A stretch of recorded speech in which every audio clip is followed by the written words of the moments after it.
ఈ ఆరాధనకి చేరవచ్చాను. మీ అందరికి వందనాలు స్తోత్రాలు చెల్లిస్తున్నాను. అందరికి వందనాలకి గడిచిన రోజులన్నీ మనల్ని సంఘాన్ని సురక్షితంగా కాపాడి నడిపించిన దేవునికి మహిమ కలుగుగాక.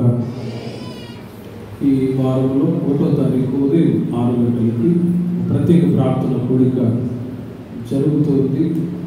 అదేవిధంగా 4వ తారీఖు ఉదయం 10 గంటలకి కనికాపురం కస్తూర్బాయి కాలంలో ఉంటున్నటువంటి శాంతమ్మ తల్లిగారు గత వారంలో ప్రభునందు నిద్రించారు. కనుక ఈ వారం 4వ తారీఖు వారి ఇంటి దగ్గర ఆదరణ కూడిక ఉదయం 10 గంటలకి ఆదరణ కూడిక జరుగుతుంది. తల్లిగారు చాలా సంవత్సరాల నుండి మన సంఘ విశ్వాసంగా కొనసాగుతూ ఓ మంచి భక్తి కలిగి ప్రభు ఎత్తుకు ఆమె చేర్చబడ్డారు. వారికి, వారి కుమారునికి, వారి మనవరాలందరికీ కూడా ఆదరణ కలుగుగాక. కనుక 4వ తారీఖు ఉదయం 10 గంటలకి వారి ఇంటి దగ్గర జరిగే ఆదరణ కూడికలు కూడా మీరు పాల్గొనండి. ప్రభు మిమ్మల్ని ఆశీర్వదించుగాక. ఇంకొక విషయం ఏంటంటే, ముఖ్యంగా నాకు ట్రాన్స్ఫర్ వచ్చింది. గత దినాల్లో మీతో చెప్తూ వచ్చాను. రేపల్లి అనే ప్రాంతానికి నేను ట్రాన్స్ఫర్ అయ్యి వెళ్తూ ఉన్నాను. ఈరోజు రాత్రి 10 గంటలకి ట్రైన్ ఉంది కాబట్టి ఇక్కడ నాకంటే గొప్ప సేవకులు ఇక్కడ రాబోతూ ఉన్నారు. దేవుడు ఇంకా మీకు కావాల్సిన విలువైన వాక్యాన్ని అందించి రాబోయే రోజుల్లో దేవుడు మన సంఘాన్ని ఇంకా పరిపూర్ణతలో నడిపించుదురుగాక. కాబట్టి ఈరోజు నేను బయలుదేరి వెళ్తున్నాను. నా కొరకే ఒక చిన్న ప్రార్థన చేయాలని మనవి చేస్తూ ఉన్నాను. రేపల్లి ప్రాంతంలో సేవలో దేవుడు వాడుకునేటట్లుగా, ఇక్కడ వచ్చే సేవకులను కూడా దేవుడు బలపరిచి వాడుకునేటట్లుగా వచ్చిన ప్రార్థన చేయాలని మనవి చేస్తున్నాను. ఒక ప్రార్థన చేస్తున్నాను. పరిశుద్ధుడా, జీవాధిపతి, నీకు స్తోత్రాలు చెల్లిస్తున్నాను. ఆయన శ్యాము పాస్టర్లు గత 2 సంవత్సరాల ప్రాంతంలో తండ్రి తీసుకొచ్చి మీ నిత్య ఉద్దేశాలను మీరు నెరవేర్చినందుకు స్తోత్రాలు. మీ బిడ్డ ద్వారా ప్రభా అనేకమైన గొప్ప కార్యాలు చేశారు. దేవా, మీ బిడ్డ ద్వారా మాట్లాడిన వాక్కులన్నీ బిడ్డల ఆధ్యాత్మికమైన స్థితిని ప్రభా సంఘాన్ని కట్టినందుకు నీకు స్తోత్రాలు. మీ బిడ్డను తండ్రి ప్రాంతంలో తండ్రి విజయపదముగా నడిపించి మీ చిత్తాన్ని, మీ ఉద్దేశాన్ని, మీ సంకల్పాలు మాత్రమే మీరు నెరవేర్చినందుకు స్తోత్రాలు. దేవా, మీ బిడ్డను తండ్రి రేపల్ల ప్రాంతానికి తీసుకువెళుతున్నారయ్యా. బిడ్డ కంటే ముందుగా మీరు వెళ్ళండి నాయన. ఆ ప్రాంతంలో మీ బిడ్డను తండ్రి మహిమ కలిగిన ఘనమైన పాత్రగా మీరు వాడుకోనండి నాయన. నిత్యము నీ తండ్రి కుడి హస్తములు వెలిగే తారగా ఇంకా అనేకులను వెలుగునిచ్చే బిడ్డగా మీరు బలపరచండి నాయన.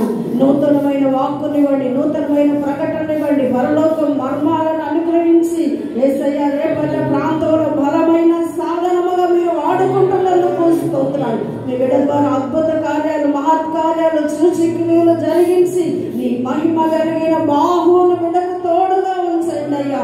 ఆయన ఆరోగ్యాలతో నింపండి ప్రభా.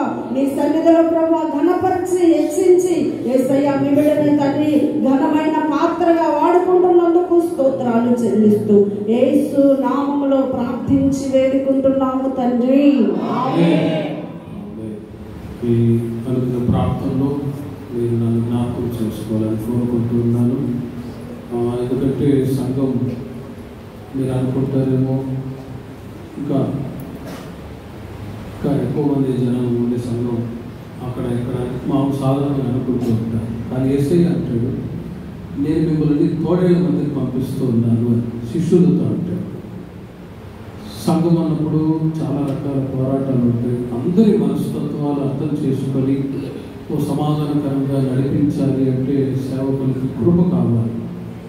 అందుకే మీ యొక్క ప్రేయర్ సపోర్ట్ ఈ ప్రాంతంలో గత 2.5 సంవత్సరం మీ మధ్యలో సేవ చేయడానికి దేవుడు సహాయం చేశాడు. మీరు చూపిన ప్రేమ, మీ ఆప్యాయత ఎప్పుడు కూడా నేను మర్చిపోను. ఇక్కడ వచ్చిన తర్వాత నాకు కూడా చాలా అనుభవాలు పెరిగి ఈ అనుభవాల ద్వారా ఇంకా రాబోయే రోజుల్లో ఒక గొప్ప పరిచయం చేయడానికి మీ ప్రార్థన సహాయం కోరుకుంటూ ఉన్నాను.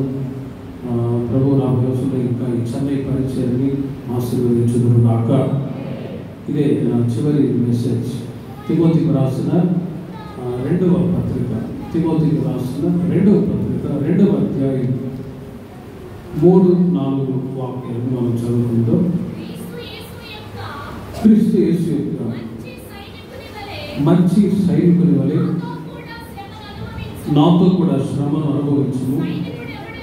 సైనికుడు ఎవడను యుద్ధములకు పోయినప్పుడు తన్ను దండులో చేర్చుకునే వారిని సంతోష పెట్టవలని ఈ జీవన వ్యాపారములలో చిక్కుకొనడు అని అపోస్తలుడైన పౌలు తిమోతికి తన పత్రికలో రాస్తాడు.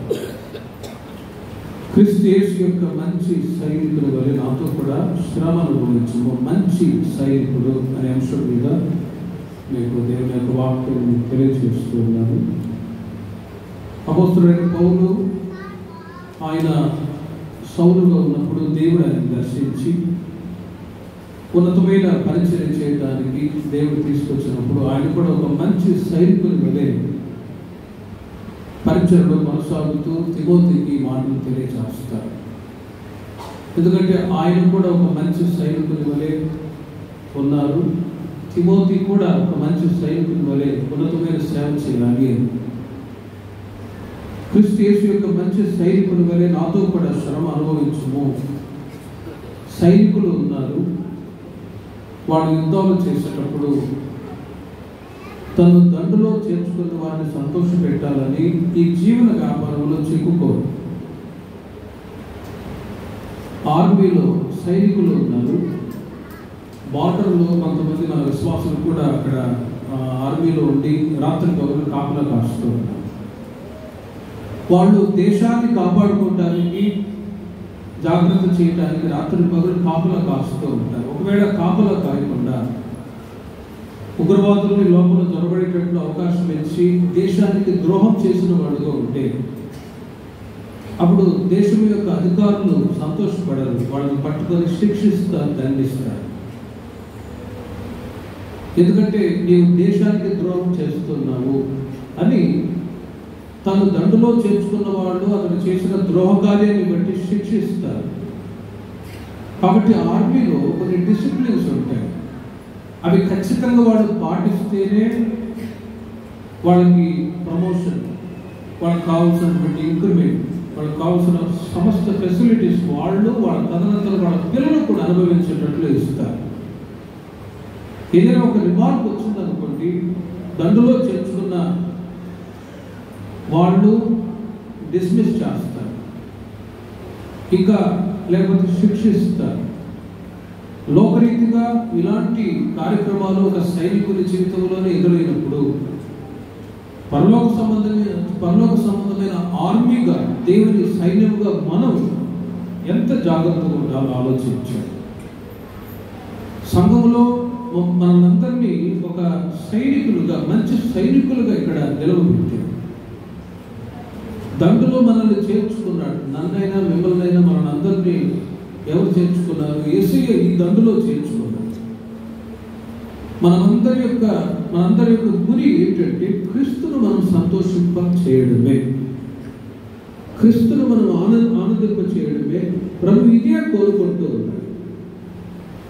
ఆయన ఏ విషయంలో ఆనందిస్తాడు అంటే ఆత్మతో సత్యంతో ఆరాధించే అనుభవాన్ని ఇష్టపడతాడు, భక్తిని నీతిని ఇష్టపడతాడు.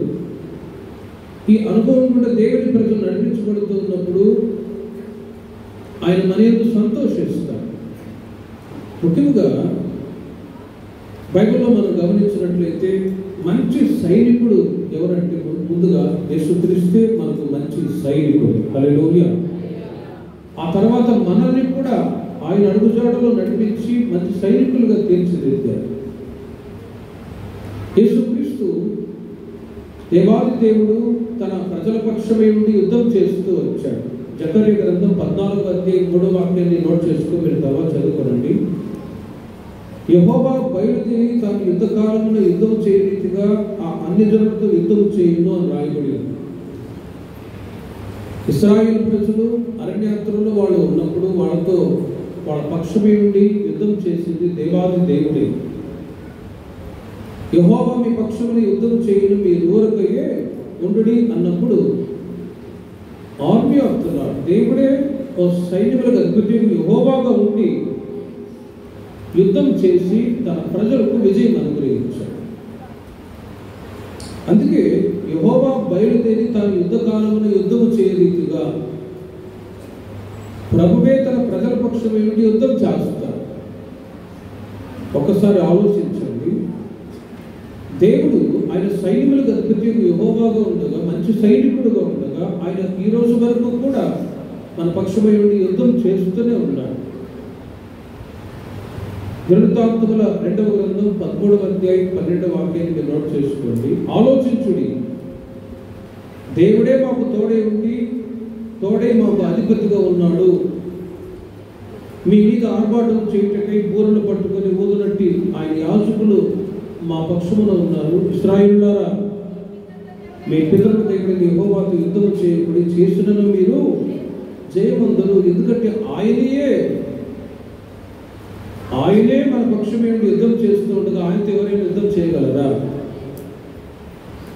ఒకసారి అశ్షూరీయుల సైనికులు యుద్ధానికి వచ్చినప్పుడు దేవుడు తన దూతను పంపించినప్పుడు ఒక్క దెబ్బతో 1,85,000 మంది అశ్షూరీయులు చనిపోయారు. ఒక్క దెబ్బతో, దూత దెబ్బతో. ప్రియుల వల్ల దేవుడు ఆయన అధిపతిగా ఉన్నాడు, తన ప్రజల పక్షమే ఉండి యుద్ధం చేసేవాడు. కాబట్టి ప్రియుల వల్ల రాబోయే రోజుల్లో మీ జీవితంలో ఒకవేళ అపజయాలు, యుద్ధాలు కలిగినప్పుడు బలహీనపడే పరిస్థితులు ఒకవేళ ఉండవచ్చేమో, కానీ ఇది మొదలుకొని యెహోవా యేసయ్య మీకు మనకు అధిపతిగా ఉండునుగాక. ఆయన మీకు సైనికులకు అధిపతి యెహోవాగా ఉండి ప్రతి విషయంలో విజయం అనుగ్రహించునుగాక. ఉదాహరణకి బైబిల్లో మనం చూస్తూ ఉన్నాం. సమూయేలు మొదటి గ్రంథం 17వ అధ్యాయం 24-33 వాక్యాలు నోట్ చేసుకోండి. గొల్యాతు అనే ఒక వ్యక్తి వచ్చాడు. చాలా ఎత్తైన వ్యక్తి, బలాఢ్యుడు. ఫిలిష్తీయుల పక్షమై ఉండి యుద్ధం చేయడానికి వచ్చాడు. ఆ గొల్యాతుతో పోరాడటానికి ఎవరు కూడా ముందుకు రావట్లేదు. వాడు అంటాడు, మిమ్మల్ని అందరినీ నేను ఒక్కరినే చూసుకుంటాను, ఎంతమంది అయినా యుద్ధానికి రండి అన్నప్పుడు ఏ ఒక్కరు ముందుకు రాకపోగా చిన్నవాడైన దావీదు వెళ్ళి యుద్ధం చేయడానికి బయలుదేరి కర్ర చేత ఉన్నది. ఏటి ఒడ్డుకు వెళ్ళి 5 నునుపురాలు తీసుకొని యుద్ధం చేయడానికి వెళితే ఆ గొల్యాతు ఆ కర్రని చూసి, ఇదిగో ఒరే పిల్లవాడ, నేనేమైనా కుక్కన కర్రను తీసుకొచ్చావు అంటాడు. అపహాస్యం చేసి నవ్వుతూ ఉన్న ఆ ఫిలిష్తీయునికి ఎదురుగా, ఇదిగో యెహోవా పేరట నీ మీదకి నేను వస్తున్నాను అని చెప్పి వడిసల్లో 5 రాళ్లలో ఒక రాయిని తీసి ఈ నొసట కొట్టగా ఆ గొల్యాతు హతుడైపోయాడు. హల్లెలూయా. 5 రాళ్లలో యెషయా గ్రంథం 9వ అధ్యాయం 6వ వాక్యంలో మీరు నోట్ చేసుకోండి. యేసుక్రీస్తుకు ఉన్నటువంటి 5 నామాల్లో బలవంతుడైన దేవుడు అనే ఆ నామాన్ని ఆ రాయితో గొల్యాతును హతమార్చాడు. ఆ గొల్యాతుతో యుద్ధం చేసి జయించడానికి ఎవరు సహాయం కలిగింది? దేవుడు దావీదుకు సహాయం చేస్తూ వచ్చాడు. బలవంతుడైన దేవుడు సైనికులకు అధిపతి యెహోవాగా దావీదు పక్షమే ఉండి గొల్యాతును జయించడానికి శక్తిని ఇచ్చాడు. యేసుక్రీస్తు వారు కూడా ఈ లోకములో ఉన్నప్పుడు ఆయనను కూడా చాలా హింసించారు సైనికులు. సౌలు రాజుగా ఉన్నప్పుడు ఆయనతో కూడా సైనికులు ఉన్నారు, దావీదు ఉన్నాడు, అతని యొక్క సహోదరులు కూడా ఉన్నారు, బలాఢ్యులు ఉన్నారు. ఎవరు వచ్చినా కూడా ఎవరు ఆయనతో యుద్ధం చేయడానికి కూడా ముందుకు రాలేదు. దావీదు వెళ్ళి యుద్ధం చేశాడు. సైనికులు వెళ్ళి యుద్ధం చేయొచ్చు కదా, చేయలేకపోయారు. వాళ్ళు కూడా ఒక భయం, మేము చనిపోతామేమో అని. అప్పుడప్పుడు మీరు గమనిస్తూ ఉంటారు, ఈ పోలీసు వాళ్ళు కాపలా కాస్తూ ఉంటారు. రౌడీ వాళ్ళు 10 మంది అడిపే అని చెప్పేసి వచ్చేస్తే ఆ పోలీసు వాళ్ళు కూడా పారిపోతూ ఉంటారు భయపడి. శత్రువులు చూసి, రౌడీలు చూసి కాపలా కాసే వాళ్ళే కాపాడలేకపోయారు అనే వార్తలు కనబడుతూ ఉంటాయి. అలాగే ఆత్మీయ జీవితంలో దేవుని ప్రజలైన మనము సైనికులుగా ఉన్న మన పక్షమై బలవంతుడైన దేవుడు మనకు తోడే ఉండి యుద్ధం చేయుదురుగాక. యేసుక్రీస్తు వారు కూడా ఈ లోకంలో ఉన్నప్పుడు మత్తయి సువార్త 27వ అధ్యాయము 27 నుండి 31 వాక్యాల వరకు మీరు తర్వాత చదువుకోండి. యేసుక్రీస్తుని సైనికులు చాలా హింస పెట్టి బాధ పెట్టారు. యెషయా గ్రంథం 50వ అధ్యాయము 6-7 వాక్యాలు కూడా మీరు గమనించి చూడండి. కొట్టువారికి నా వీపును అప్పగించుతుంది, వెంట్రుకలు పెరిగిపోయే వారికి నా చంపలను అప్పగించుతుంది, ఉమ్మివేయి వారికి అవమానపరచు వారికి నా ముఖము దాచుకొనలేదు. సైనికులు చిత్రవద చేసి యేసుక్రీస్తు వారిని టార్చర్ చేసి హింస పెట్టి బాధించారు. అయినా కూడా బొచ్చు కత్తిరించు వారి ఎదుట గొర్రెపిల్ల ఏ విధంగా మౌనంగా ఉంటుందో అలాగే యేసుక్రీస్తు వారు మౌనంగా ఉండి సహించారు. యోహాను సువార్త 18వ అధ్యాయం 3వ వాక్యములో యూదా సైనికులను ప్రధాన యాజకులను పరిసయ్యులు పంపిన బంట్రోతులను వెంటబెట్టుకొని దివిటీలతోనూ దీపములతోనూ ఆయుధములతోనూ అక్కడికి వచ్చారు. యేసుక్రీస్తు వారిని సైనికులు ప్రధాన యాజకులు బంట్రోతులు తీసుకొచ్చి బాధ పెట్టారు, హింసించారు. వాళ్ళ డ్యూటీ ఏంటంటే బాధ పెట్టడం, హింసించడం అనే సాధారణంగా అనుకుంటూ ఉంటారు. యోహాను సువార్త 19వ అధ్యాయం 32వ వాక్యంలో కూడా సైనికులు వచ్చి ఆయనతో కూడా శిలువ వేయబడిన మొదటి వారి కాళ్ళను రెండవ వారి కాళ్ళను విరగొట్టిరి. బందిపోటు దొంగలు ఉన్నారు, వాళ్ళ కాళ్ళను విరగొట్టి వాళ్ళను కూడా బాధ పెడుతూ ఉన్నారు. యోహాను సువార్త 19వ అధ్యాయం 34వ వాక్యంలో సైనికులలో ఒకడు ఈటెతో ఆయన ప్రక్కన పొడుచును, వెంటనే రక్తము నీళ్లను రాలేదు. ఇవి యేసుక్రీస్తుకు విరోధంగా సైనికులు చేసినటువంటి పని. హెబ్రీయులకు రాసిన పత్రిక 8వ అధ్యాయం 11వ వాక్యంలో ఒక కాలము వచ్చుచూ ఉన్నది, చిన్నల మొదలుకొని పెద్దల వరకు అందరూ నన్ను తెలుసుకుంటున్నాను నాయకుడు. ఒక రోజున రొమ్ములు కొట్టుకుంటారు, అయ్యో ప్రభువునే మేము సిలువకు వేసామే, ప్రభువునే మేము హింసించామే, ప్రభువునే మేము అపహాస్యం చేసి నవ్వామే అని ఒక రోజు రాబోతుంది. అప్పుడు అందరూ నన్ను తెలుసుకుంటారు అంటారు. ప్రేమిని బంగారా, గొల్యాతును చంపడానికి సైనికులు ఉన్నా వాళ్ళెవరూ ముందుకు రాకుండా అధైర్యపడి వెనకబడిపోతే దావీదు వెళ్ళి యుద్ధం చేసి యేసుక్రీస్తు సిలువకు వేయబడిన సమయంలో హింస అనుభవిస్తున్న సమయంలో సైనికులు ఎంతో బాధ పెట్టారు. మరి వాళ్ళ డ్యూటీ అదేనా? కానీ గుడ్ ఆర్మీ, ఓ మంచి సైనికుని యొక్క లక్షణాలు ఏంటో బైబిల్లో లూకా సువార్త 3వ అధ్యాయము 14వ వాక్యాన్ని మీరు చూడండి. సైనికులు ఉన్నారు, ఆర్మీస్ ఉన్నారు, వాళ్ళ యొక్క పని కాళ్ళ ద్వారా కొట్టడమో, చంపడమో, హత్య చేయడమో, లేకపోతే రకరకాల హింస పెట్టి కార్యక్రమాలు వాళ్ళు చేస్తూ ఉంటారేమో అని సాధారణంగా లోకరీతిగా అంటారు. కానీ గుడ్ ఆర్మీ, మంచి సైనికుని యొక్క లక్షణాలు 3 ఉన్నాయి.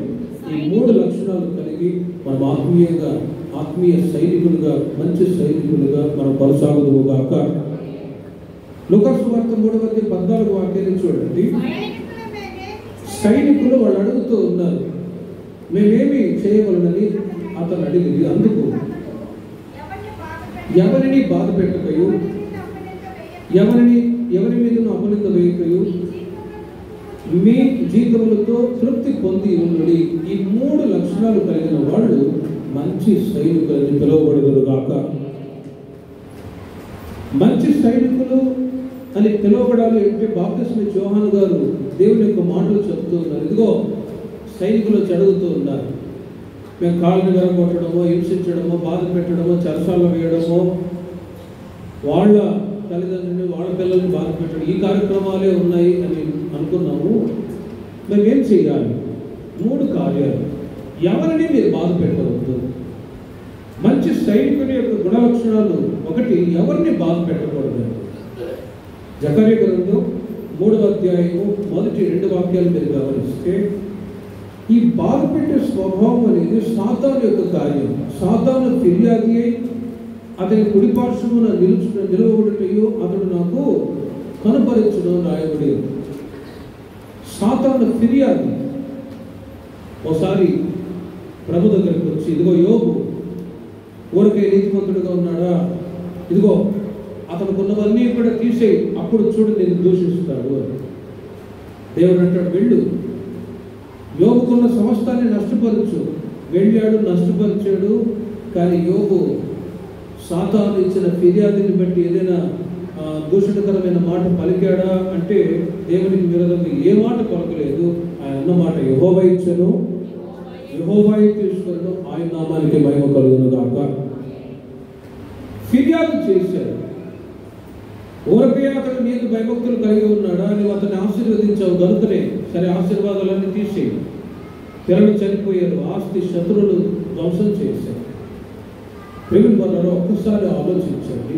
గుడ్ ఆర్మీలో మంచి సైనికులుగా మనం పిలువబడాలి అంటే రక్షించబడి బాప్తిసం తీసుకొని సంఘ సహవాసంలో కొనసాగుతున్న మనం ఏ ఒక్కరిని నీవు బాధ పెట్టకూడదు, ఏ ఒక్కరిని నీవు బాధ పెట్టకూడదు. 72వ కీర్తన 4వ చరణంలో రాయబడి ఉంది, ప్రజలలో శ్రమ నొందిన వారికి అతడు న్యాయం తీర్చును, బీదల పిల్లలను రక్షించి బాధ పెట్టు వారిని నలుగుగొట్టును రాయబడి ఉంది. ఒకసారి రాజశేఖర్ పాస్టర్ గారు చెప్పిన మాట గతంలో ఒకసారి చెప్పారు, మళ్ళీ రిపీట్ చేస్తారు. ఇదే లాస్ట్ మెసేజ్ కాబట్టి. ఒక ఆయన ఒక పల్లెటూరులో చీరల వ్యాపారానికి వెళ్ళాడు. చాలామంది అక్కలమ్మలందరూ వచ్చి కూర్చున్నారు, 20 మంది 30 మంది దాకా. చీరలన్నీ పరిచాడు. ఈ చీర బాగుంది, ఆ చీర బాగుంది అని చెప్పి సెలెక్ట్ చేసుకున్నారు, తీసుకొని వెళ్ళిపోయారు. ఆయన కూడా మూట కట్టుకొని ఇక లెక్క చూసుకుంటుంటే ఒక చీర కనవలేదు. వెంటనే బాధపడి 2000 రూపాయలు చీర. ఇప్పుడు మళ్ళీ నేను ఆ 2000 రూపాయలు ఎక్కడ తీసుకొచ్చేది అని ఏడుస్తూ బాధపడుతూ ఏడుస్తూ ఒక మాట అన్నాడట. ఆ బాధతోనే నేను పడే బాధ ఆ చీర దొంగిలించిన వాళ్ళకి తగలకపోవునా? చూడండి, నేను అనుభవిస్తున్న బాధ వాళ్ళకు తగలకుండా అన్నట్లుగా ఆ మాట అన్నాడా. ఆ చీర దొంగిలించిన ఆమె తీసుకుని వెళ్ళి 1-2 వారాలు పెట్టుకున్నది. వాళ్ళ అమ్మాయి మెచ్యూర్ అయితే ఆ పిల్ల కట్టిందట. ఆ రాత్రి ఫంక్షన్ జరిగింది. ఆ చీరతోనే అమ్మాయి పడుకొని ఉంది. ఉదయాన్నే బహిర్భూమికి వెళ్ళిందట. మళ్ళీ తిరిగి రాలేదు. నా కూతురు ఎక్కడికి వెళ్ళిందో అని చూస్తే ఆ మైదానంలో అలాగే నవ్వుపాము కలిసి అట్లాగే దొరుకుని చచ్చిపోయింది. ప్రియుడు కదా, అతను అన్న మాట నేను పడే బాధ వాళ్ళకి తగలకపోవునా? ఒక్కసారి ఆలోచించండి. అందుకే కుటుంబంలో కానీ, సంఘంలో కానీ, సమాజంలో కానీ, మనకు తెలిసిన సరౌండింగ్స్లో ఈ మాటను బట్టి చెప్తున్నాను, ఎవరిని మీరు బాధ పెట్టవద్దు. సామెతల గ్రంథం 28వ అధ్యాయం 16వ వాక్యంలో వివేకము లేని వాడవై జనులను అధికముగా బాధ పెట్టును. వివేకము లేని అధికారి జనులను అధికముగా బాధ పెడతారు. దేశాన్ని పరిపాలించే నాయకులు ఉన్నారు, ఇంకా బయట దేశాల్లో కూడా అధికారం చేసిన రాజులు కూడా ఉన్నారు. హిట్లర్ ఉన్నాడు ఉదాహరణకి. తన ప్రజలను బాగానే చూస్తున్నాడు, శత్రువులుగా అనుకొని యూదులను హింసపెట్టి బాధ పెట్టాడు. సమూయేలు మొదటి గ్రంథం 18వ అధ్యాయం 5వ వాక్యంలో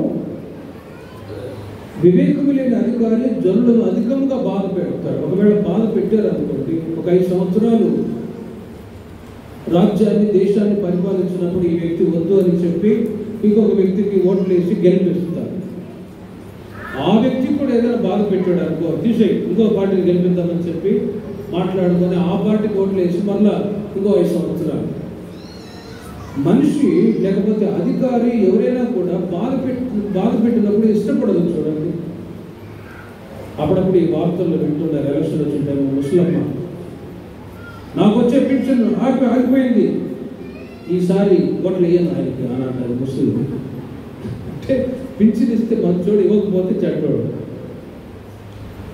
చూడండి, మనిషికి ఇంకా కావాలి అని ఆలోచన.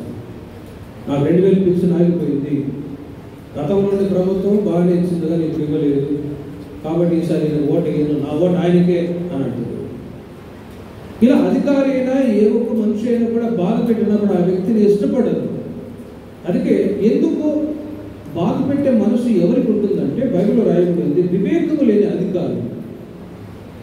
అయితే బైబిల్లో దావీదుని గురించి చదువుతూ ఉన్నాం.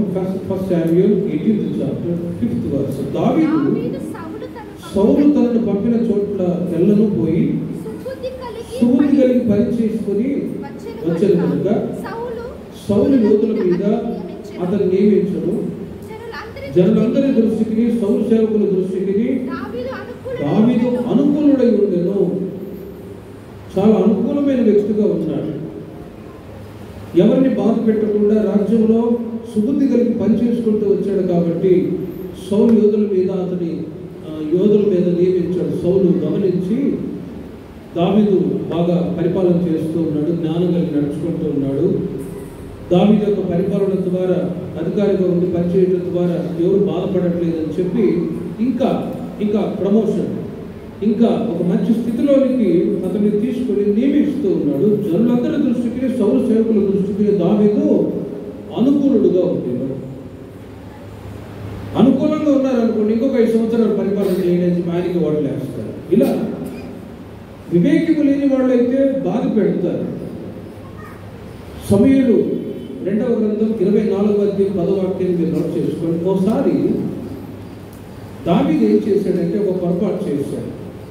అవివేకంగా చేసిన వివేకం లేని పని ఏంటంటే జనసంఖ్య చూసినందుకే దావీదు మనసు కొట్టుకొనగా అతడు నేను చేసిన పని వలన గొప్ప పాపము కట్టుకుంటేనే నేను ఎంతో అవివేకిని దాన్ని చేసుకుని అంటాడు.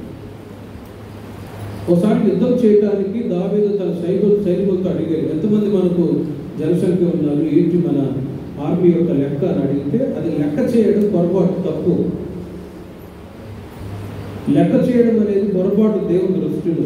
ఎందుకంటే దేవుడు బలాఢ్యుడుగా ఉండి వీళ్ళ పక్షమై ఉండి యుద్ధం చేస్తూ ఉన్నప్పుడు యుద్ధం చేసే దేవుడు కానీ ఈ సైనికులు కాదు. జనసంఖ్య ఆర్మీ యొక్క సైనికులు ఎంతమంది ఉన్నారు లెక్క చేయి, వీళ్ళ సహాయం ద్వారా శత్రువులు చేస్తామన్నట్టుగా అవివేకంగా మాట్లాడుతూ ఉన్నారు. అప్పుడు వెంటనే ఒక అవగాహన కలిగి తెగులు చేత చచ్చిపోయే పరిస్థితులు వస్తాయని ఒక కన్ఫెషన్ ఏంటంటే నేను చేసిన పాపం వలన గొప్ప అపాయం కట్టుకుంటుంది, నేను ఎంతో అవివేకనే పనిచేస్తుంది, నన్ను క్షమించు అంటాడు. దేవుని బంగారా రక్షించబడి బాప్తిసం తీసుకొని సంఘ సహవాసం తెలిసిన మీరు ఒక గుడ్ ఆర్మీగా పిలువబడినట్టుగా ఏ ఒక్కరిని కూడా కుటుంబంలో కానీ సంఘంలో కానీ సమాజంలో కానీ బాధ పెట్టకుండా సాధ్యమైనంత వరకు మీరు అందరితో సమాధానముగా ఉందురుగాక. ప్రసంగి గ్రంథం 7వ అధ్యాయం 7వ వాక్యంలో అన్యాయం చేయటం వలన జ్ఞానులు తమ బుద్ధిని కోల్పోదురు, లంచము పుచ్చుకొనడం చేత మనస్సు చెడును నాయకుడి. అన్యాయం చేయటం వలన జ్ఞానులు తమ బుద్ధిని కోల్పోతారు. ఒక మంచి ఉద్యోగం చేసుకుంటున్న వ్యక్తి సడన్గా లంచం తీసుకున్నాడు అనుకోండి, పట్టుబడ్డప్పుడు అతను బాధపడతాడు, ఉద్యోగం కూడా పోతుంది, భార్య పిల్లలు కూడా బాధపడిపోతూ ఉంటారు. అదే జ్ఞానం కలిగి వివేకం కలిగి బుద్ధి కలిగి ప్రవర్తించినప్పుడు అక్కడ ఏ సమస్యలు కూడా రావు. క్రీస్తుని ఎరగకపోవరకు మనము బుద్ధి లేని వాళ్ళం, జ్ఞానం లేని వాళ్ళం. కానీ by the grace of God ఈ యొక్క మార్గంలోకి వచ్చిన తర్వాత ఏది మంచో ఏది చెడో తెలుసుకునే ఒక అవగాహన కలిగి ఉండగా రాబోయే రోజుల్లో మీ నుండి సంతతి వాళ్ళు బుద్ధి కలిగి వివేకము కలిగి ప్రవర్తించడం చేత మిగులని మీ పిల్లల్ని నా దేవుడు అత్యధికంగా ఆశీర్వదించుదురుగాక. గుడ్ ఆర్మీ మంచి సైనికుని యొక్క లక్షణం ఏంటంటే ఎవరిని బాధ పెట్టకూడదు. రెండవ మాట, ఎవరి మీద అపనింద వేయకూడదు. యోహాను సువార్త 8వ అధ్యాయం 44వ వాక్యంలో అపనింద వేసే స్వభావము సాతానుది. యేసుక్రీస్తు వారు అంటారు, మీరు మీ తండ్రి యొక్క అపవాది సంబంధులు, మీ తండ్రి దురాశలు నెరవేర్చుకొని కోరుతున్నారు. ఆది నుండి వాడు నరహంతకుడై ఉండి సత్యమందు నిలిచిన వాడు కాదు, వాని యందు సత్యము లేదు. వాడు అబద్ధమాడినప్పుడు తన స్వభావం అనుసరించి మాట్లాడును. వాడు అబద్ధికుడును, అబద్ధమునకు జనకుడనై ఉన్నాడు. తద్వారా అపనింద వేసే స్వభావం. ఉదాహరణకి ఏదైనా తోటలో ఆదాముతో దేవుడు అడిగాడు, ఇదిగో ఆదామా పండు తిన్నావా? లేదు ప్రభువా. ఏమి చేసిన పొరపాటే అవ మీద నెట్టేసి అవని అడిగితే సర్పము నన్ను మోసుకొచ్చింది అని అపనింద వేస్తూ వచ్చేది. ఒప్పుకోలు చేసే మనస్సే లేకుండా పోవడం చేత అందుకే అబద్ధికుడును అబద్ధములకు జనకుడనై ఉన్నాడు. అటు స్వభావాలు కలిగిన వాడు అపనింద వేసే స్వభావం. ఒక క్రిమినల్ని పట్టుకొని జైలు తీసుకెళ్తాడు. వాడు నేరం చేశాడా లేదా అని అడగటానికి ఏరోప్లేన్ ఎక్కిస్తారు. అంటే ఏరోప్లేన్ అంటే తల కింద పెట్టి గాలి పైకి లేపి పడతారు. ఆ దెబ్బలకి తట్టుకోలేక సత్యం చెప్పేస్తారు. అంతవరకు దాచిపెట్టుకున్న అబద్ధం అంతా సార్ నాదా అంత తప్పు సరి నాదా సార్ అని చెప్పి అప్పుడు ఒప్పుకుంటాడు. అంతవరకు ఒప్పుకోడు. అది ఏరోప్లేన్ ఎక్కించడం అంటారు. రాత్రి పగుళ్ళు అపనింద వేసే అనుభవం. కానీ ఒక్కొక్క ఆర్మీ ఒక లక్షణం ఏంటంటే ఎవరి మీద అపనింద వేయకూడదు. అందుకే ప్రియమైన వాళ్ళరా, ఏది మంచో ఏది చెడో తెలుసుకునే అవగాహన కలిగి ఉండటానికి దేవుడి సంఘాన్ని, సేవకుల సహవాసాన్ని, ప్రార్థన అనుభవాన్ని, ఉపదేశాన్ని దేవుడు ఇచ్చారు. ప్రకటన గ్రంథం 12వ అధ్యాయం 10వ వాక్యంలో రాత్రి పగుళ్ళు మన దేవుని ఎదుట మన సహోదరుల మీద నేరము మోపబడిన అపవాది పడద్రోయబడి ఉన్నాడు కనుక ఇప్పుడు రక్షణయు శక్తియు రాజ్యమును మన దేవుని వాయును, ఇప్పుడు అధికారము ఆయన క్రీస్తు దాయును అంటారు. సాధారణంగా దేవుని ప్రజలైన మనం సమాజంలో కూడట పౌలు గారు అంటారు రోమా సంఘానికి, మీరు సమాజంలో కూడట శ్రమకే కారణము మేరక లేదు. ఇది నోవాహు ఓడ లాంటిదయ్యా. సేవ అన్నా, సేవకుల మధ్యలో ఉండాలన్నా, సంఘాన్ని నడిపించాలన్నా నోవాహు ఓడలో ఉన్నట్టుగా. నోవాహు ఓడలో ఎన్ని రకాల జంతువులు ఉన్నాయి ఆలోచించండి. ఎన్ని రకాల జంతువులు ఉన్నాయి? కోడళ్ళు ఉన్నాయి, నక్కలు ఉన్నాయి, పులులు ఉన్నాయి, చెత్త పులులు ఉన్నాయి. అంటే నక్క లాంటి స్వభావం కలిగిన వాళ్ళు ఉన్నారు, ఏనుగు లాంటి స్వభావం కలిగిన వాళ్ళు ఉన్నారు, సింహం లాంటి స్వభావం కలిగిన వాళ్ళు ఉన్నారు. అందుకే కుటుంబాన్ని ఏలుబడి చేయని వాడు సంఘాన్ని ఎలా ఏలుబడి చేస్తాడు? కుటుంబంలో 4 ఉన్నారు. వాళ్ళ మెంటాలిటీ మీకు అర్థం కాక పిచ్చెక్కి ఈ భార్య పిల్లలతో బాబో అని చెప్పి పారిపోయిన మహానుభావులు ఉన్నారు. మరి నా పరిస్థితి అందుకే నా నిమిత్తం సంఘంలో సేవకుల నిమిత్తం మీరు ప్రార్థన చేయగలరు కాక. సంఘాన్ని నడిపించడం అంటే చాలా కష్టమండి. మీరు అనుకుంటారు ఎంతసేపుగా ఉన్నాడు అలా. ఎవరు అసమాధానం ఉండకుండా, ఎవరూ బాధపడకుండా సమాధానకరంగా పీస్ఫుల్గా సంఘాన్ని నడిపించాలంటే కృప కావాలి మాకు. అందుకే మేరకు అనేవారు నోవాహు ఓడ లాంటిదయ్యా.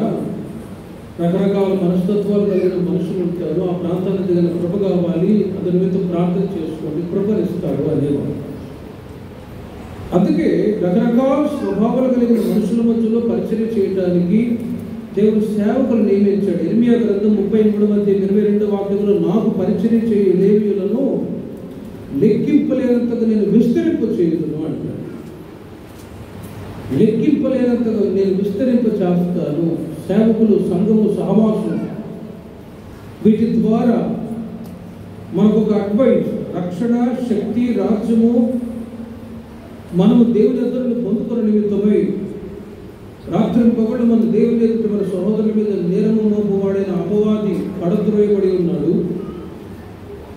ఆ అపవాది పడద్రోయబడి ఉండటానికి గల కారణం ఏంటంటే దేవుని యొక్క వాక్యం, ఉపదేశం, ప్రార్థన, దైవభక్తి, ఐక్యత పోగొట్టుకోకుండా సమాధానపరిచే ఆ సువార్త సంఘంలో దేవుని సేవకుల ద్వారా ప్రకటింపబడుతూ ఉన్నది. అందుకే లెక్కింపలేనంతగా నేను లేవీయులను విస్తరింప చేస్తాను అంటాడు.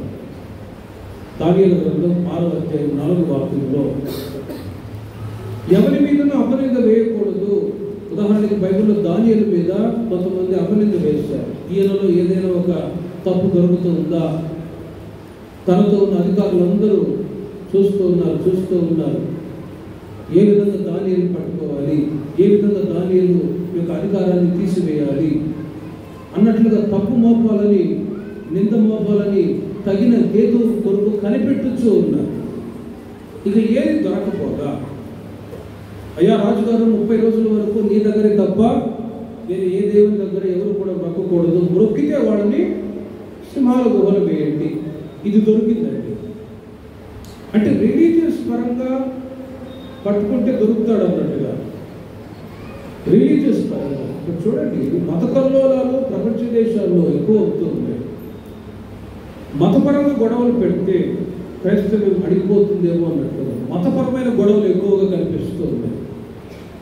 ఎక్కడ దొరకపోగా క్రిస్టియానిటీని ఏ విధంగా త్రొక్కాలి అన్నట్టుగా ఆలోచిస్తూ మతపరమైన ఆలోచన ఈ మధ్య లడ్డు గొడవలు వస్తుంది. ఆ లడ్డు గొడవలు ఏంటో మీకే తెలుసు. అంటే మతపరమైన గొడవలు పెట్టి క్రైస్తవుల్ని బాధ పెట్టే ఆలోచన ఆ రోజుల్లోనే ఆ దానిలకు విరోధంగా అలాగే జరిగింది.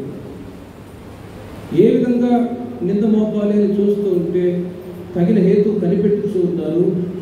కానీ దానియేలు ఏమాత్రం భయపడలేదు.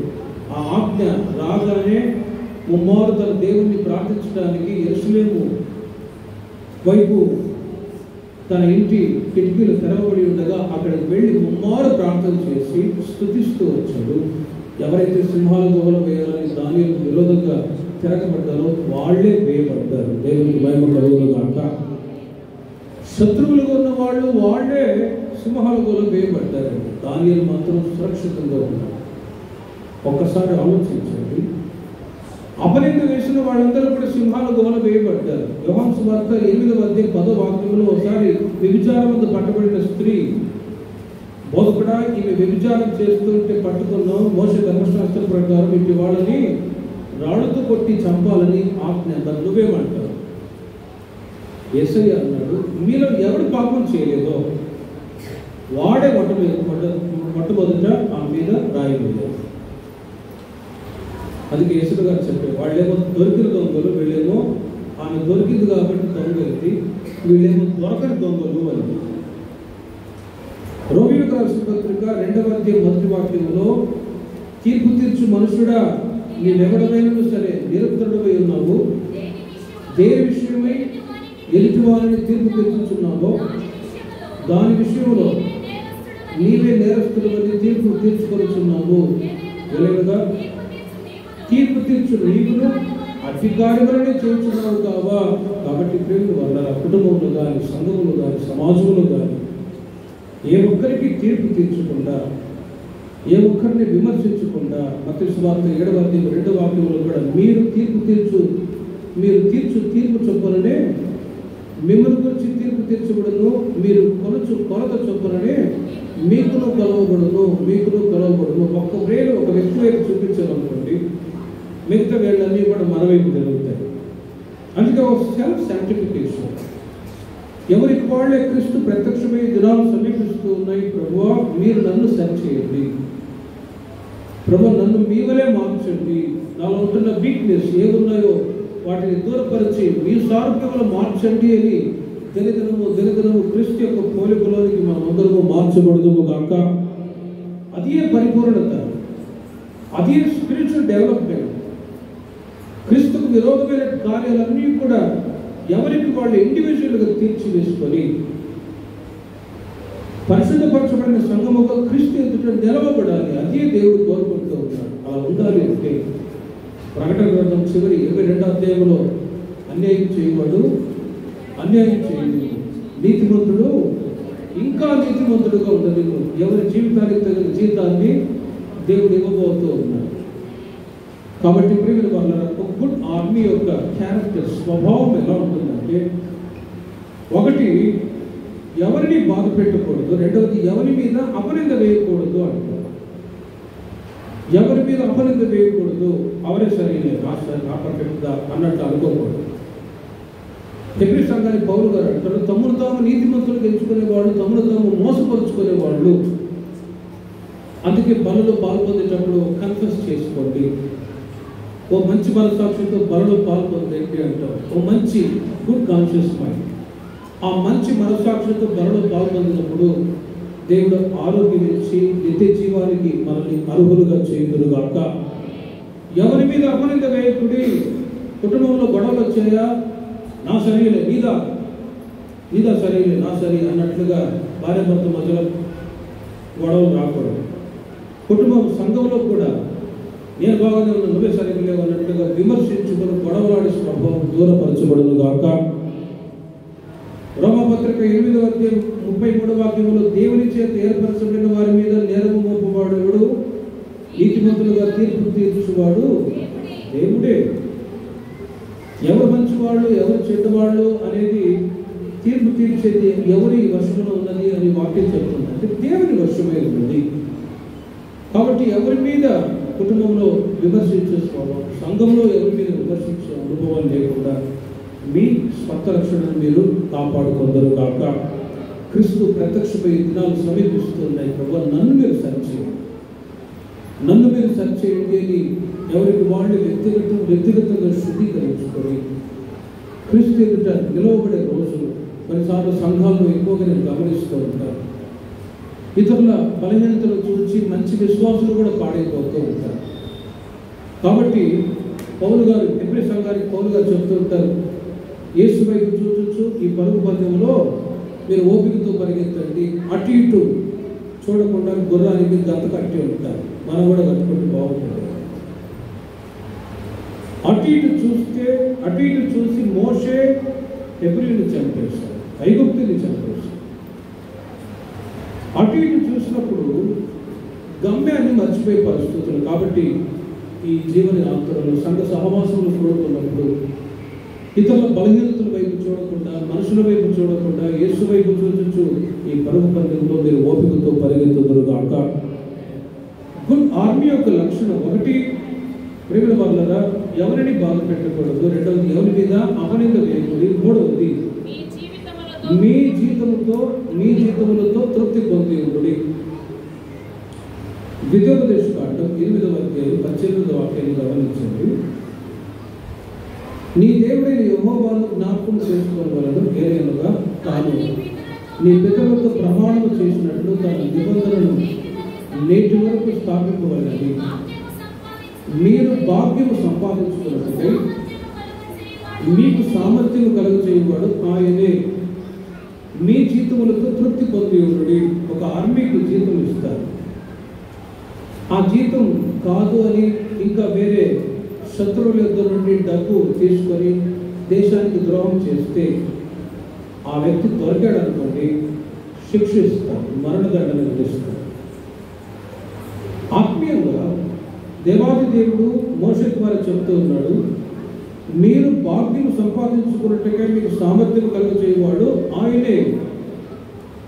ఇశ్రాయేలీయులు ఐగుప్తులో నుంచి విడుదల చేయబడి భాగ్యం సంపాదించడం అంటే కనాను దేశాన్ని వాళ్ళు సంపాదించుకోవడం. ఇదే వాళ్ళ గురి. పూర్వము అబ్రహాము ఇస్సాకు యాకోబులతో వాగ్దానం చేశాడు, ఇదిగో నేను మీకు పాలు తేనెలు ప్రవహించిన దేశాన్ని స్వాస్థ్యముగా ఇస్తాను. అదే స్వాస్థ్యం. అందులో ప్రవేశించడమే గొప్ప కార్యం. అరణ్యాత్రలో ప్రయాణం చేస్తూ వచ్చారు. చాలామంది విగ్రహాన్ని ఆరాధించి దేవుని కోపం పుట్టించి చనిపోయారు. మరి కొంతమంది మాంసాపేక్షమై దేవునికి విరోధంగా ప్రవర్తించి వాళ్ళు చనిపోయారు. కొంతమంది మాత్రమే భాగ్యము సంపాదించుకున్నట్టుగా వాళ్ళకు సామర్థ్యాన్ని కలగజేసినప్పుడు వాళ్ళు అందులో ప్రవేశించారు. దేవునికి మహిమ కలుగును గాక. యేసుక్రీస్తు వారు చెప్తూ ఉన్నారు, ఇరుకైన మార్గము ఉన్నది, విశాలమైన మార్గము ఉన్నది. ఇరుకైన మార్గంలో వెళ్ళేవాడు కొంతమంది, విశాలమైన మార్గంలో వెళ్ళేవాడు చాలా మంది. అంటే లోకాన్ని, పాపాన్ని, సాతాన్ని కోరుకొని ఇష్టపడేవాళ్ళు చాలా మంది ఉంటారు. కానీ క్రిస్టియానిటీలో క్రీస్తు యొక్క మార్గంలో ఈ ఇరుకైన మార్గంలో రావడానికి ఇష్టపడరు. ఎందుకంటే రిస్ట్రిక్షన్స్ ఉంటాయి. ఇలాగే బ్రతకాలి అనే కండిషన్స్ ఉంటాయి. ఇలాగే బ్రతకాలి, క్రీస్తు వలె నాకు బ్రతకాలి అనే కండిషన్స్కి తట్టుకోలేక ఒకసారి ఫ్రెండ్ ఒక మాట మెసేజ్ ఏంటంటే, కొంతమంది వేరే మతానికి వాళ్ళు డైవర్ట్ అవుతూ ఉన్నారు అని. ఎందుకంటే ఆ మతంలోకి వెళ్తే ఎంతమందిని పెళ్లి చేసుకోవచ్చు అంటారు. అదొక గ్రూప్ అన్నమాట. ఏంటంటే అనుకూలమైనటువంటి కార్యాలు కోరుకునే, విశాలమైన మార్గాన్ని కోరుకునే ప్రజలు ఉన్నారు. కానీ క్రైస్తవం ఇది ఇరుకైన మార్గం. ఈ ఇరుకైన మార్గం గుండా వెళ్తేనే భాగ్యము మనం సంపాదించుకోగలము. తిమోతికి రాసిన మొదటి పత్రిక 6వ వాక్యం మీరు గమనించినట్లయితే దైవభక్తి గొప్ప లాభ సాధనమై ఉన్నది. శరీరానుసారంగా మీ జీవితంలో తృప్తి పొంది ఉండి అని ఆర్మీతో సైన్యంతో చెప్పిన మాట, దైవభక్తి గొప్ప లాభ సాధనం అని భౌతికమైన కార్యాల కొరకు లంచాలు తీసుకొని లేక ఇతరులు బాధ పెట్టి హింస పెట్టి ఏదైనా సంపాదించుకున్నా కూడా ప్రయోజనం ఏమీ కూడా ఉండదు. కానీ నిజమైన భాగ్యం ఏంటంటే దైవభక్తి గొప్ప లాభ సాధనమై ఉన్నది. ఆదికాండం 31:41 వాక్యం మీరు నోట్ చేసుకోండి. 20 సంవత్సరాలు యాకోబు తన మామ దగ్గర కొలువు చేశాడు. ఇది వరకు నీ ఇంటిలో 20 ఏళ్ళు ఉంటిని, నీ ఇద్దరు కుమార్తెల నిమిత్తము 14 ఏళ్లను, నీ మంద నిమిత్తము 6 ఏళ్లను నీకు కొలువు చేసింది. చూడండి, 20 years కొలువు చేశాడు. ఎందుకు? ఆ కుమార్తెలు పెళ్లి చేసుకోవడానికి. కానీ ఇవ్వవలసిన జీతాలు ఇవ్వకుండా యాకోబు వట్టి చేతులతో ఇంటి నుంచి బయటకు వచ్చాడు. నిర్గమకాండం 2వ అధ్యాయం 7వ వాక్యం 9వ వాక్యంలో మీరు చూస్తే, ఒకసారి ఫరో మోషే జంపెట్టులో నైల్ నదిలో వెళ్తున్నప్పుడు ఆ చిన్న వారిని తీసుకొచ్చి, జంపెట్టులో ఉన్న వారిని తీసుకొచ్చి తనతో ఉన్న చిన్నదాంతో మాట చెప్తుంది. వాని యొక్క ఫరో కుమార్తెతో, నీ కొరకు ఈ పిల్లవాడిని పెంచుటకు నేను వెళ్ళి హెబ్రీ స్త్రీలలో ఒక దాదిని పిలుచుకొని వస్తాను అని 9వ వాక్యంలో గమనిస్తే, ఫరో కుమార్తె ఆమెతో ఈ బిడ్డను తీసుకొని పోయి నా కొరకు వారిని పాలించి పెంచుము, నేను నీకు జీతం ఇచ్చేదాను. భౌతికంగా జీతాలు ఉన్నాయి. ఫరో కుమార్తె ఆ చిన్నదాంతో చెప్తుంది, దాదిని తీసుకొనిరా, ఈ పిల్లవాడిని పెంచడానికి పెంచితే డబ్బులు ఇస్తారు. సొంత తల్లిని తీసుకొచ్చి ఆ చిన్నది అప్పగిస్తే ఆ జీతం తీసుకొని సొంత కుమారుడు మోషేని పెంచి 20 సంవత్సరాలు యాకోబు కొలువు చేశాడు. నాకు నా భార్య పిల్లల కొరకు నేను సంపాదించుకోవాలి అని. ఇలా భౌతికంగా సంపాదన కొరకు, జీతాల కొరకు ఎన్నో కార్యక్రమాలు చేసేవాళ్ళు ఉన్నారు. యెషయా గ్రంథం 49:23 వాక్యంలో, రాజులు నిన్ను పోషించు తండ్రులుగాను, వారి రాణులు నీకు పాలించు దాదులుగాను ఉండేదారు. వారి భూమి మీద సాగిలపడి నీకు నమస్కారం చేస్తున్నారు. ఇది ఒక వాగ్దానం. భౌతికమైనటువంటి జీతాల కొరకు, భౌతికమైన ఆదాయం కొరకు ఎన్నో కార్యక్రమాలు చేసేవాళ్ళు ఉన్నారు. కానీ స్పిరిచువల్గా, ఆత్మీయంగా మనం లాభాన్ని సంపాదించుకోవడానికి, లేకపోతే దైవభక్తి గొప్ప లాభ సాధనమని ఎంచుకొని ఆ అనుభవంలో కొనసాగినట్లయితే, వాక్యం చెబుతుంది, వారు భూమి మీద సాగిలపడి నీకు నమస్కారం చేసేటట్లు అన్ని జనుల మధ్యలో కూడా దేవుడు నిన్ను సాక్షిగా నిలవబెట్టుదురుగాక. మోషే ఫరో కుమార్తె యొక్క కుమారుడిని పిలువబడ్డాడు.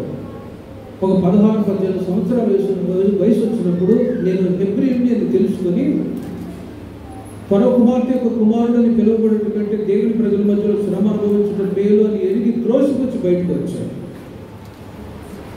దేవుడు ఎన్నిక చేసి ఇశ్రాయేలు ప్రజలకు రాజుగా, నాయకునిగా అభిషేకించి కనాను దేశం వైపు నడిపించాడండి. అందుకే మోషే పట్ల ఆ వాగ్దానం నెరవేర్చబడింది. రాజులు నిన్ను పోషించు తండ్రులుగాను, వారి రాణులు నీకు పాలించు దాదులుగా ఉండేవారు. వారి భూమి మీద సాగిలపడి నీకు నమస్కారం చేస్తారు.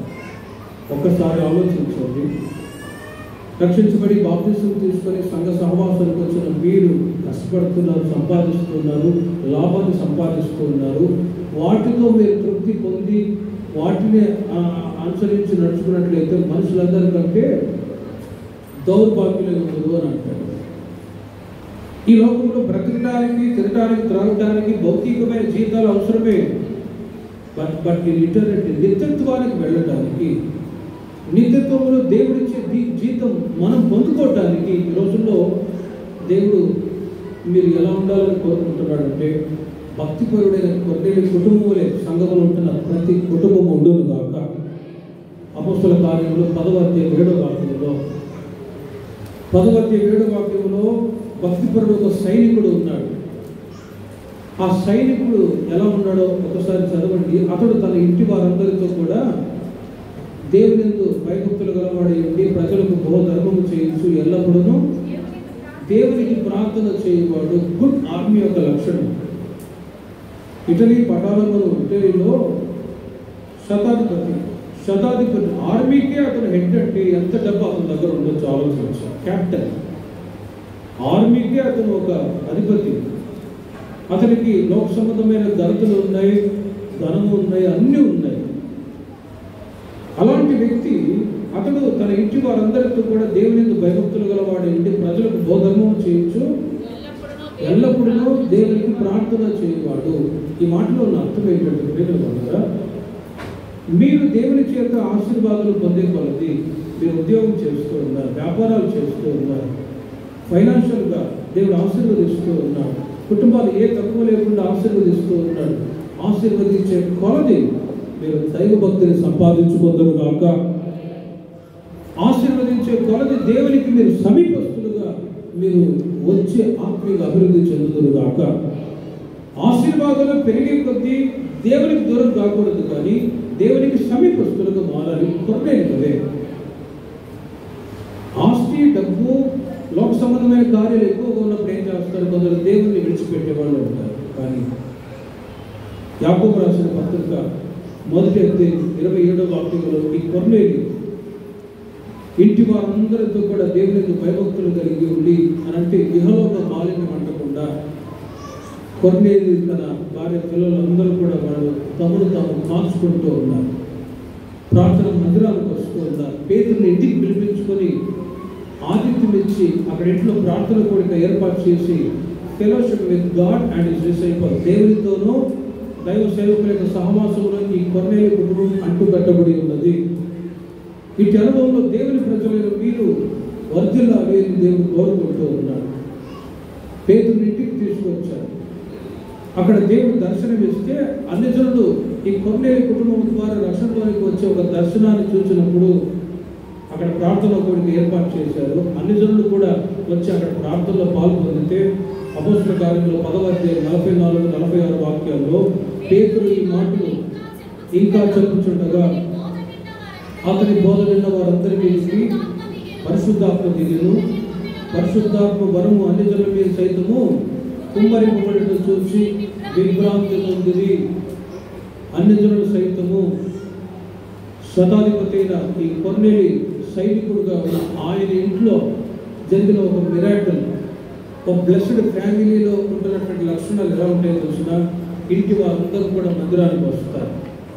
ఒకవేళ రాలేదా వారి నిమిత్తం మీరు ప్రార్థన చేయండి, ప్రభువా నా పిల్లలకు రక్షణ దయచేయండి, నేను నా ఇంటి వారు యెహోవాను సేవించదము అనే ఆ అనుభవంలోనికి రావాలని కోరుకుంటూ ఇంటి వారందరితో కూడా దేవునికి భయభక్తులు కలిగి ఆ తర్వాత వాళ్ళ కొర్నేలి తనకున్న ఆస్తులో ధర్మము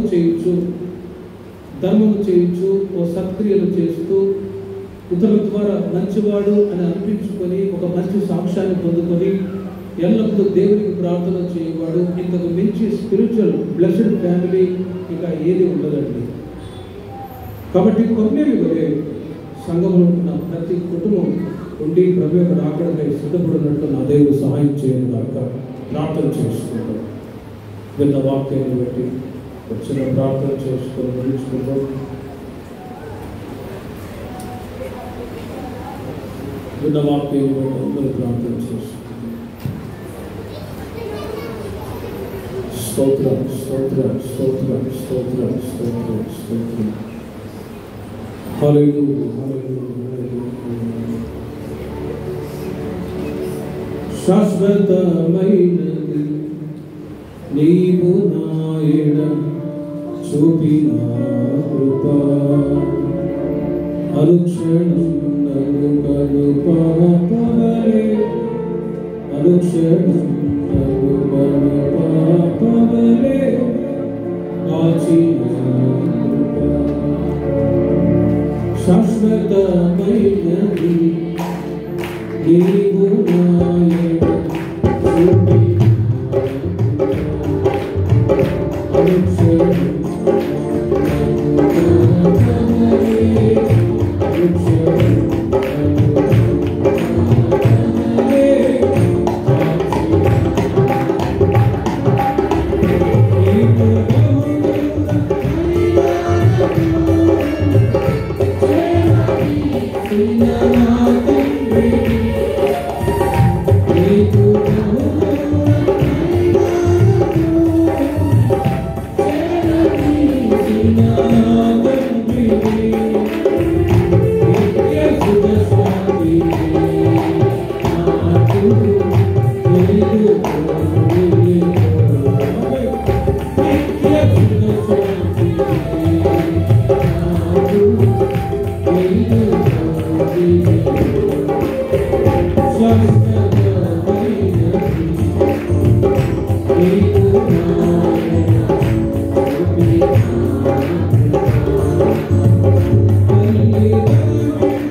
ఎవరి మీద అభివృద్ధి జీతములతో తృప్తి పొంది విన్న వాక్యాన్ని ఆలోచించి దేవునిచ్చే రివర్ మీరిచ్చే ఆ జీతం సిద్ధపడుతుంది. విన్న వాక్యాన్ని ప్రతిభావంతో ప్రార్థన